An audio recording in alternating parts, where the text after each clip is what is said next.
Goeiedag en baie welkom by Woordspieël. Vandag groet ek jou hierso uit Limpopo uit Modimolle uit, maar ons kan nog steeds in die woord van die Here inkyk en kyk wat wil die Here vir ons uitlig vandag. Ons trek by Genesis hoofstuk 39 en die vers wat ek vir jou wil lees is vers 1. Genesis 39 vers 1 met die tema seën ter wille van. Van toe af het die Here Potifar geseën ter wille van Josef. Die huishouding het glad verloop en sy boerdery het vooruit gegaan. Toe ons na Jakob se storie gekyk het, 'n paar hoofstukke terug, 'n paar video's terug, het ons gesien hoe dat God Laban seën as gevolg van Jakob.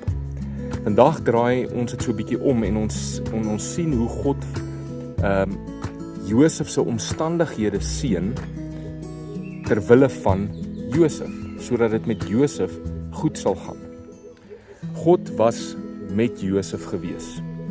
Sy guns het op Josef gerus ten spyte van die feit dat Josef 'n slaaf was in 'n vreemde land, en tog het Josef met integriteit geleef. Hy was hardwerkend gewees, hy was eerlik gewees, hy was opreg gewees. En God seën Potifar se hele huishouding ter wille van Josef, sodat dit kan goed gaan met Josef. Omdat God wou hê dit moet goed gaan met Josef, seën hy selfs goddeloses en 'n goddelose huishouding en 'n persoon wat nie vir God gedien het nie, sodat dit kan goed gaan met Josef.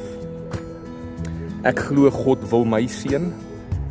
Ek glo God se guns rus op my en ek glo dieselfde vir jou as jy die Here dien en as jy 'n pad saam met die Here stap. Hy wil hê dit moet met my goed gaan en daarom kan God my gemeente seën, daarom kan hy my besigheid seën, dalk in jou geval. Hy kan die areas waarby jy betrokke is seën, hy kan die dorp waar jy woon seën, omdat God wil hê dit moet met my goed gaan, want sy guns rus op my. Mag jy dit beleef, hoe God vir jou seën deur jou omstandighede, deur die areas waarby jy betrokke is. Kom ons bid saam. Dankie Jesus dat U my omgewing seën met goedheid en met voorspoed ter wille van my. Amen. Die Here seën jou. Ek sien uit daarna om weer môre saam met jou te kuier.